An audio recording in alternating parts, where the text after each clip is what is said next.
This is a generational heist for the Steelers as they look to add another superstar to their defense. In an offseason filled with moves, the Pittsburgh Steelers look to cap it off by making a superstar addition on their defense. My name is Peyton Kleppe, and on today's episode of Steelers Digest, we'll be breaking down the latest Pittsburgh Steelers reports and analysis regarding the Pittsburgh Steelers football team. Before we get into the latest news, if you guys are not already currently subscribed to the channel, click that subscribe button down below. We are trying to get to 3,000 subscribers. The Pittsburgh Steelers do have the chance to add another superstar to their defense to cap off their 2025 offseason. In an article by Andrew Vasquez on Steelers Wire, he did predict a Steelers trade package for Cowboys Micah Parsons after his official request for a trade, after obviously the Dallas Cowboys have refused to pay him. The Steelers have paid TJ Watt this offseason. It would be a little tough to also pay Micah Parsons alongside him, but if we were able to make some moves, move some players around, it could be possible for the Steelers to make this move and get a contract together for the Harrisburg, Pennsylvania guy.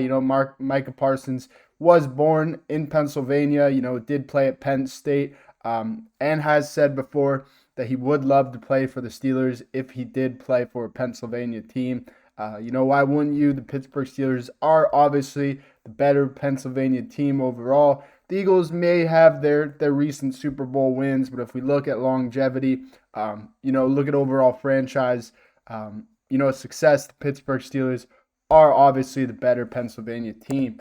But Micah Parsons has been very unhappy with the Dallas Cowboys. Dallas Cowboys have made a lot of bonehead moves the past couple of years.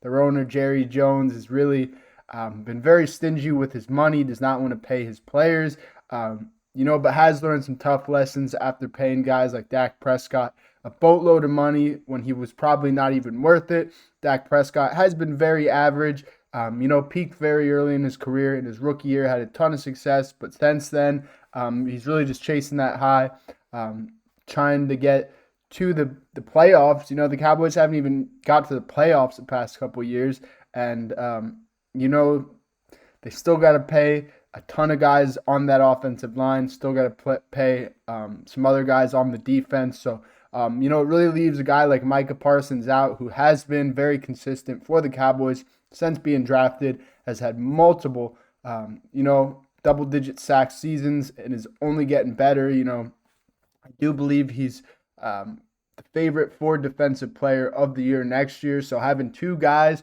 alongside each other in TJ Watt and Micah Parsons kind of sounds like a fever dream. But if the con artist can make it done, it would be insane. If anybody's going to do it, it's going to be the con artist. He has shown us in the past he's not afraid to make moves. He's not afraid to pay guys. And it's very spontaneous how he does it. He really does not like to show his cards.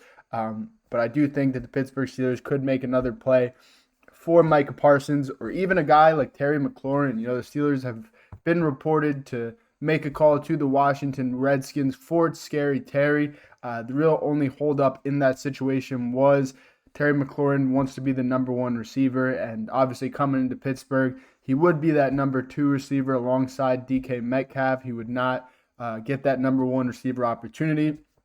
So another team that has been rumored to get Scary Terry is the New England Patriots, but we'll have to see how that situation pans out. I do think the Commanders will fold eventually, and they will pay their star receiver, as they should. He has been very consistent for them. But, back to Micah Parsons.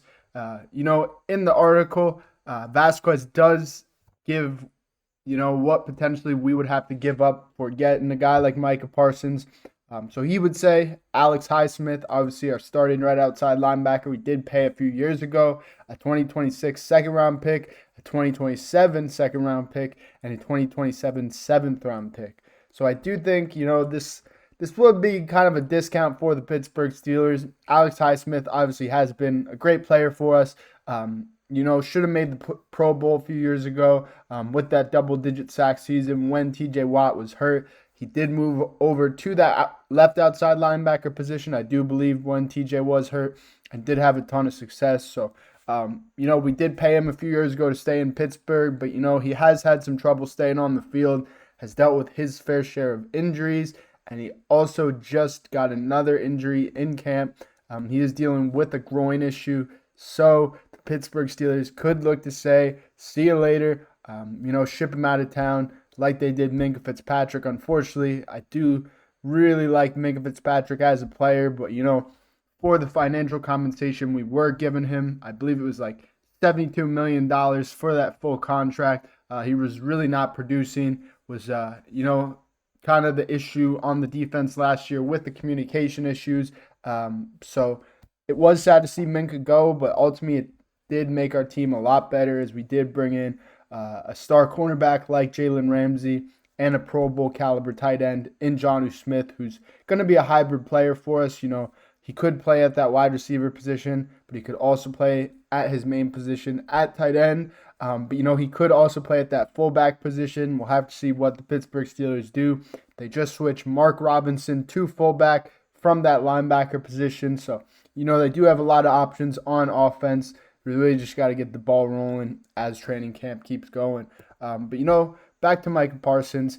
If the Pittsburgh Steelers could get a guy like Micah Parsons, I do think it would be a little bit more than what Vasquez did say in his article. I do think we would probably have to give up at least one first-round pick and, probably obviously Highsmith, another linebacker that the Dallas Cowboys would get, a guy that has already, been paid a contract, so they wouldn't have to worry about paying him long-term, and, they would get some fair compensation with the Pittsburgh Steelers obviously sending over probably a first or second round pick minimum. So, but if we did add a guy like Micah Parsons, we would be, undebatably the best defense in the league. I think we're already at a position as of now where we are probably one of the best defenses, if not the best defense in the league.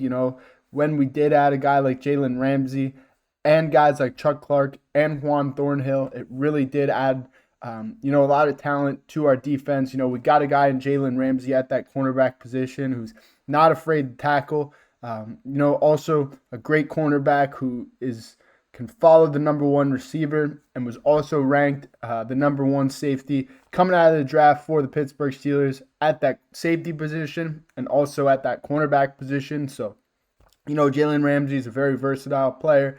And we did add another guy in Derek Harmon in our first-round pick, who I think is going to be a great player long-term. I think he's going to fill in great as Cameron Heyward does kind of hit the twilight years of his career. Although he has aged like fine wine, I do think, he's going to have to teach the young guy how to get it going and how to be a pro's pro in the NFL, because obviously nothing lasts forever. And I do think Cameron Heyward will retire in the next couple years. But if the Pittsburgh Steelers and the con artists can make this deal done, can get Micah Parsons, I do think we would have the best defense in the NFL, undebatably. But unfortunately, that's all I have for you guys tonight on Steelers Digest. If you guys are not already currently subscribed to the channel, click that subscribe button down below. Thank you so much. Here we go, Steelers.